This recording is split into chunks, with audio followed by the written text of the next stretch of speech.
Chez. I'm very pleased to welcome Chris Regester, who is the CCO of Planhat. Who was here last year? Hands up. All of you. Yeah, great. Come up, Chris, please.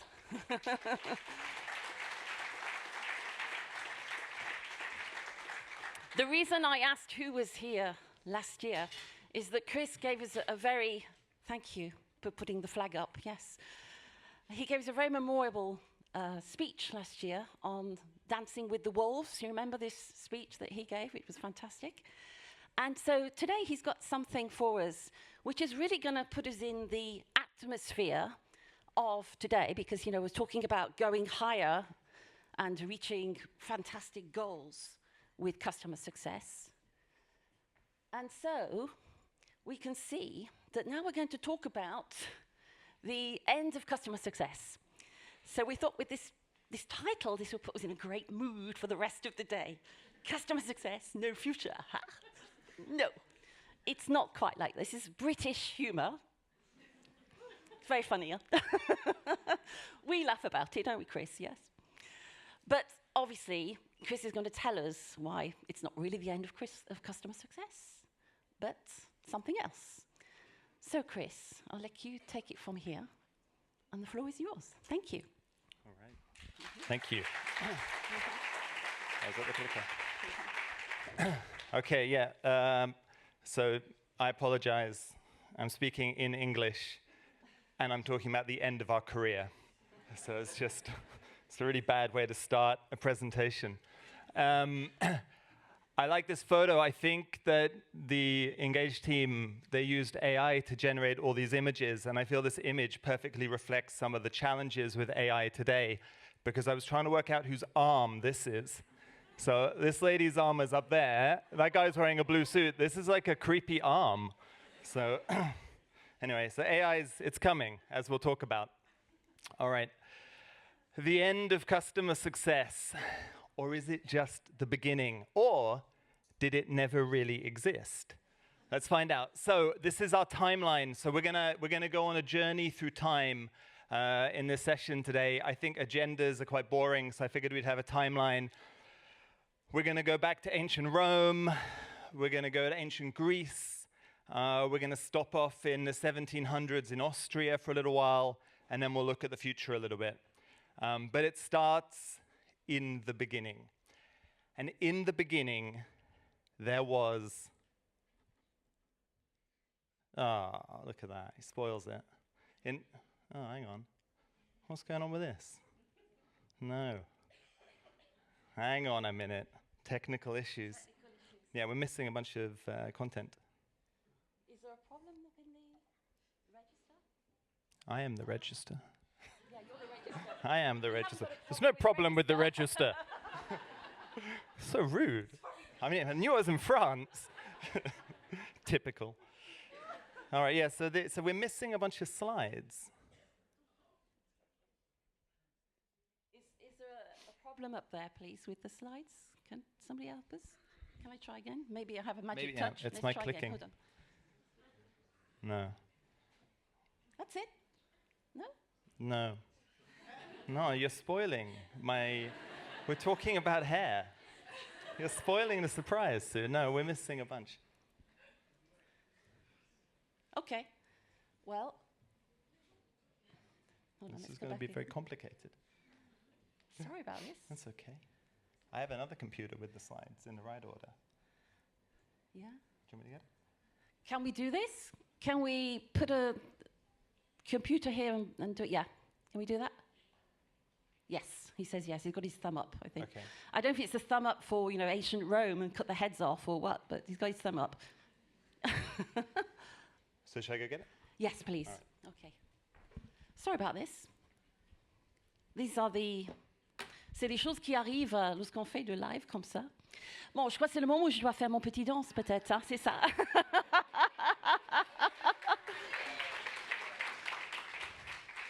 Alors là, j'ai dit, hein, non, voilà. Non. Écoute, il y a quelque chose que je ne vous ai pas dit tout à l'heure. En fait, lorsque vous allez aussi dans les sessions pratiques et les ateliers que vous avez choisis, ce que vous pouvez faire, il avait dit aussi François tout à l'heure, prenez des notes et vous pouvez les partager après, même sur les réseaux sociaux. Si vous avez par exemple vos top key takeaways d'aujourd'hui, vous pouvez les mettre sur les réseaux sociaux et comme ça vous permettra justement de partager avec la communauté. Même, je sais qu'il y a certains d'entre vous peut-être qui sont dans le community Slack. Qui est dans le community Slack en fait? C'est bien. Donc ça c'est bien. Donc je vous encourage de partager même les key takeaways que vous avez. Qui est dans le meet-up de Paris que j'organise depuis 8 ans? Est-ce qu'il y a certains d'entre vous? Super. Tout le reste, vous êtes le bienvenu de venir parce que Engage Paris, c'est une fois par an. Mais les meet-up, on essaie de faire une fois tous les 2 mois, tous les 3 mois. Donc c'est comme un mini-engage, mais qui va avoir lieu tous les 2, 3 mois, quelque chose comme ça. Donc vous êtes le bienvenu de venir dans ces meet-up. Et je sais que vous n'êtes pas tous les Parisiens, mais aussi des gens aussi qui viennent de Provence. Et je sais qu'il y a des belles initiatives aussi en Provence, à Lyon, à Nantes, Marseille, je crois qu'ils sont en train de monter quelque chose aussi. Donc je vous encourage d'aller dans ces meet-up aussi. Donc voilà, ce n'est pas juste Engage Paris. Et je crois qu'entre-temps, Monsieur Regester, do we have the slides? Wonderful. We do. Thank you. The floor is yours. Thank you. All right, so speaking English, running way over time and talking about the end of our career. Can I have this table, Sue? And Yes. you're over there. Thank you very much. Come on, Sue. This is so Honestly, energetic today. working with English people. Right, okay. In the beginning, we're all excited. In the beginning, there was account management. Who here has been an account manager in their life? I was an account manager. Good, all right. So we remember this was a thing, right? We were account managers. This was our life. We did this. And you can see this is Google Trends. Account management's been around for a really long time. And then something weird happened. Customer success came along. And where did it come from? Account management going steady. Suddenly, customer success starts to take over. And then you notice around 2018, 2019, customer success takes over from account management. But did anything really change in the world? No, nothing changed. What happened was this. A certain gentleman called Anthony Canada, who was the CMO at the wonderful Gainsight, he wrote a book called Category Creation. Because that is what happened. The investors at Gainsight wanted to create a category called customer success. Why do you create a category? You create a category to sell technology to a buyer. That's what category creation is. It's what, it's a Salesforce playbook. And this happened. So 2018, 2019, Anthony, he wrote this book called Category Creation, all about what they'd done at Gainsight, which was incredible, right? They genuinely created this space. And they wrote, you create categories by leveraging live events, early adopters, engaging customers and influencers, and you do it to drive growth and higher company valuations. Like, that's why you do it. This is a classic playbook in SaaS. But this was never a category. Customer success is not a category. This is not a new thing. It's been around since the dawn of time because it is the core of business. When you are a CSM, you are at the very heart of your business. You are running your business. In the previous presentation, the gentleman talked about CX at the center of the business. That's the way it is. You are at the center of your business, and it's very important your CEO understands this. It's not a category, it's not a function, it's how you run your business. So customer success is not a real thing. It was manufactured. This is just, we are all puppets to the puppet masters who are the investors at Gainsight who came up with this idea of category creation. We are just dancing to the dance. It's not a real thing. Because if we learn from ancient Rome, it's been around since the dawn of time. Now, in ancient Rome's very interesting. It was the first part of kind of the first civilization to really care about style. And Sue gave us a little bit of a clue to this. But in particular, they cared about hair.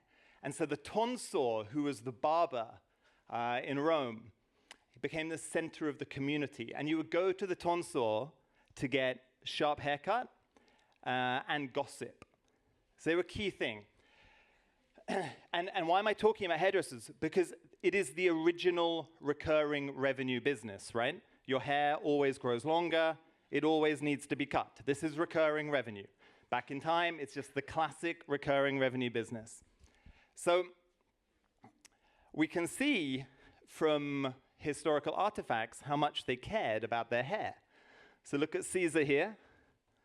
So receding hairline, wears this to cover the bald patch. Very stylish, very sleek. Augustus, he comes around, the first kind of emperor, goes to these kind of softer twirls at the front. And then we see Nero a little bit later on. He's really going for it. Like, not only has he got the curls, he's also got what we call, I don't know what it is in French, in English it's a mullet, down the back. So he's really going for it now. It's like style is key. And these guys, they're going to the tonsil, and it gets better. I mean, the Flavian era, this is amazing. It's like these guys are all really inspired by Alexander the Great, and sort of, Hellenistic concepts became more powerful, even more influential. And then Commodus, I just think this guy is the bomb. Like this guy, this guy would be an influencer today. He was an emperor then. Anyway, point being, all of these people were going to the tonsor for their stylish haircuts. And this world is so similar, right? You even had CSAT, right? Everyone loves CSAT and NPS. So this guy, Martialis, he wrote all these epigrams in Rome. They were sort of like the equivalent of tweets in ancient Rome. And one he wrote on Licinius, who was a famous tonsor. He gave him a really bad review. And basically that says, Licinius is really noisy. It's like his barbershop is noisy. Bad review, bad CSAT.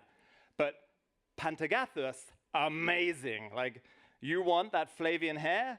You go to Pantagathus. So this world is very similar. It's ancient Rome, but it's still the same concept, right? And fundamentally, the tonsor has to deliver a good cut and some good gossip. Then the customer will return, returning revenue, and maybe they'll buy the Flavian quiff next time. So we have, in ancient Rome, the core elements of customer management. We have a clearly defined outcome, simple, focused, well-defined. We have a renewal, and we have an upsell or an expansion. This has always been the core of business. So observation 1, customer success manufactured. It's not really a thing. Observation 2, customer management. How you manage and interact with your customers, that is the core of your business. It always has been. It always will be. If you are a CS leader, you need to make sure your board of directors understands this. If you're a CSM, be proud of this. You are at the heart of your business. However, it is challenging. I really like this. This is an OpenAI hallucination that says, what is the world record for crossing, the English channel, for crossing the channel entirely on foot? And then OpenAI explained what it was. So anyway, this is called a hallucination in AI. But I think getting back to CS, this is what CS looks like for a lot of people. It's just thousands of different tactical things we're doing all day long. And if you run a CS organization and this is what your team is doing, there is a problem. And if you are a CSM and this is what your day feels like, there is clearly a problem. Because the only thing that matters is that the customer achieves their outcome, right? That they get a nice haircut, that they hear some good gossip. That's all that matters. So if you're doing things that are not related to that, then you're wasting your time. And if we look outside of account management, because we're talking about the core of business, I look at Michael Porter. So he's written all these books about Porter's 5 forces and business strategy. And he says, you know, the essence of strategy is choosing what not to do. So that doesn't mean do loads of busy work. It means say no, like do less. If your customer asks you for something, say no. Focus on what matters. So another way of thinking about it is, why would you go broad when you can go deep, when you can focus on the outcome? And we see this everywhere, right? If you look in other industries, so you look at Warren Buffett and investment. I love this quote. He says, wide diversification is only required when investors do not understand what they are doing. So translate that to CS. It means if your team is doing 1 million things, if you're doing 1 million things, it means you don't know what you're doing. You have to be focused to be effective. I said here, CSMs are like AI prompts. The more they do, the quicker they degenerate, which I think is true for anything in humanity. If we are tasked with doing 1,000 different things and we're not focused, then the results will be much worse. So the third observation today is, over the last couple of years, the focus has been do more with less. But I say no, do less. Do less and achieve more. Focus in your work in customer success. Be the Roman tonsor who wakes up and just says, I'm going to have some really juicy gossip, and I'm going to give a good haircut. So focus on what your work is.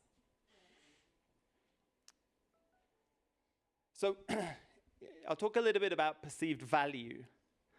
So value is key. So value is like, what is the balance in a relationship? What is the perception of value in a relationship? I really like this guy. So this guy's a thought leader. He didn't know it at the time, but he's a thought leader. In this image, he's struggling. He's actually being eaten by 2 snakes with his children, so that sucks. But he's a thought leader. And he said, I fear the Greeks even when they bear gifts. And he's saying that in reaction to the wooden horse of Troy, the Trojan horse, because it suddenly appeared one morning on the beach. The Greeks are gone. This beautiful wooden horse was there. And he's like, I don't know about this. This doesn't seem like a good thing. And everyone else was like, oh, it's amazing. It's a gift. Recognition. A gift to the gods. But sometimes when things are free, we ignore the danger they hold. So to think about this in customer success terms, if you run a CS organization and you give a CSM to every customer for free, no boundaries, no limits, no charge, that is very expensive and very dangerous. And equally, if you are a vendor, so if you buy a service and you're given a CSM for free, no boundaries, no limits, no charge, it's very dangerous. You'll very likely waste a lot of time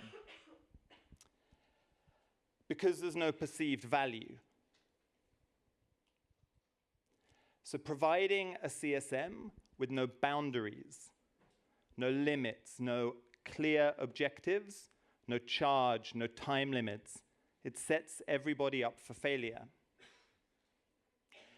Now, if we look at that the other way, and we'll go into the 1700s and we'll talk to Stradivarius. So everyone knows what a Stradivarius violin is, right? It's the only famous violin that I'm aware of. And it's crazy when you read about them and learn about them. So as Stradivarius says, when one speaks of a Stradivarius, all other violins seem to be mute. Amazing marketing. However, oh, and these things are crazy.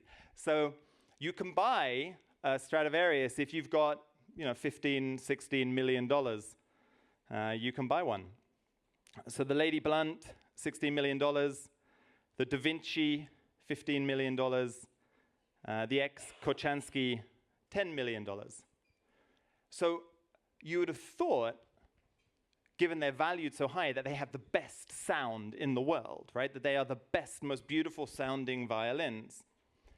But in every single blind test that has ever been done, modern violins sound better than Stradivarius. Every single test. They've been done in Paris twice, in the US twice.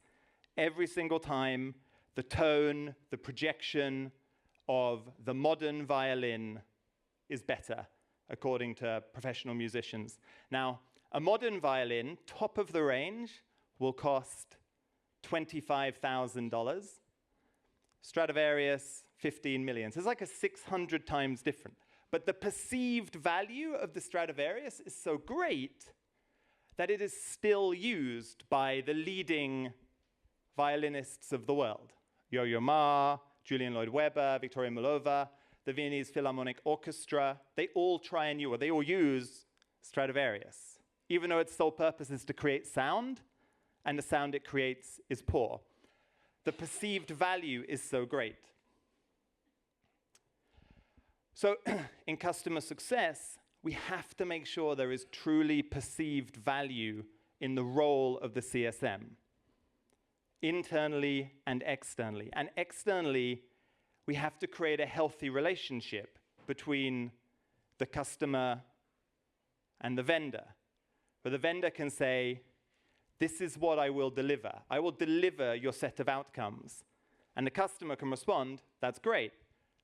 Because you do that, I will renew, I will buy more stuff, I will become a reference. There needs to be balance in these relationships. And so often in customer success, the problem is that there is no value. There's no perceived value in the CSM. They're just this person who becomes dedicated support because they're doing all of these different tasks for the customer. So the fourth observation is, if there's no perceived value in a CSM, there is no value. So if you have a customer and they don't think that you are amazing, then it doesn't matter what you do. There has to be perceived value. All right. I said this is the end of customer success, but I also think it's a very exciting beginning.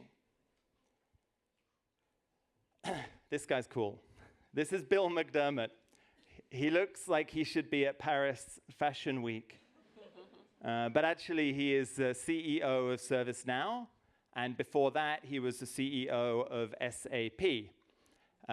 Both companies have gone to the highest share price while he's been the CEO. This guy's a phenomenal success. And he said, every company in the world and every workflow for every industry will be re-engineered in the next 24 months. And he said this a few weeks ago. I genuinely think he knows what he's talking about. So obviously he's talking about the impact of AI, and generative AI and how it's impacting. And if we think about that in customer success, like this is very clear, right? AI will know your product as well as you do. It will know your customer's business better than you do. It will answer questions faster than you. It will recognize patterns more accurately than you. Like, this is obvious. This is clearly coming. Tools like Planhat, are already working to enable this. This is clearly what is going to happen, that all that busy work in customer success will be taken over. All that busy work, that long list of all the little things we're doing, it can be automated. We're already seeing that happen. But AI will not ensure delivery of outcomes. Right? It won't be able to do that. It won't be able to understand all the different nuances of a customer, all the different requirements. It won't be able to understand how they fit together and how you truly deliver an outcome to the right person at the right time.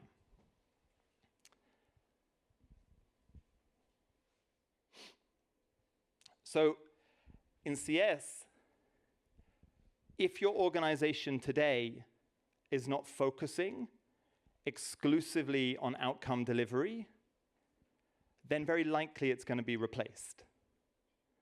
If as a CSM you're spending your time doing lots of busy work, that is the stuff that will get replaced. And it's not the stuff that is fun. What is fun is being the core of your business. It's understanding what your customers need, tying that together with what your product can provide, and in doing so, delivering an outcome. That is what account management is. That's what customer success is. That's what this thing is meant to be. So if you're focusing on the busy work at the moment, we need to change. And it starts with a simple question. Why did you buy our product? And from there, in your team, you need to hire experts, or you need to be an expert. You need to deeply understand the customer's context. You need to make sure your role has real perceived value. A good way to do that is to start charging for customer success.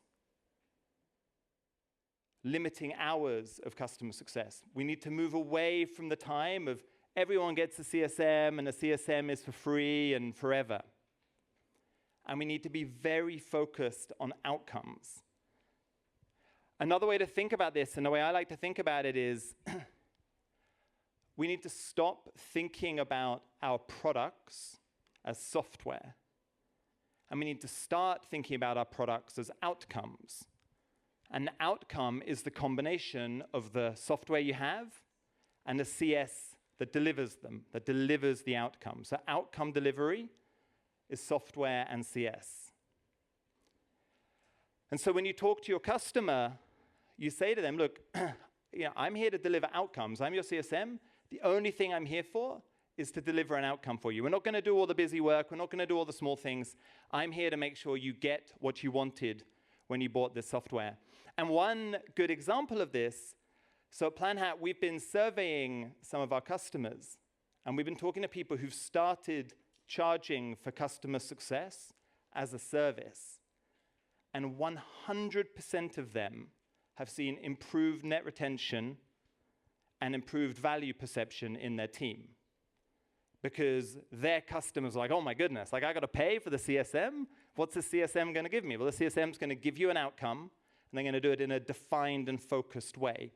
So focus is outcomes, value perception becomes much higher, and as a result, we really get where we need to go, and we get to a thing that cannot be replaced.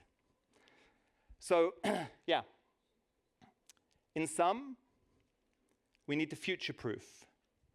And it is the end of an era in customer success, because a lot of the busy work that people have been doing will be replaced.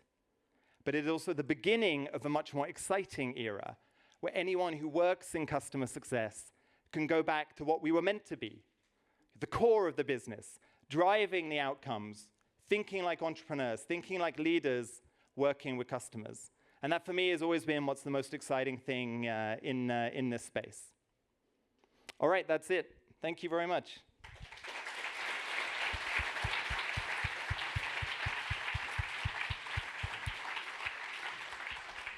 Thank you, Chris. I love that. And I think the audience did as well. Yeah, that was great, wasn't it? Great presentation. Well done.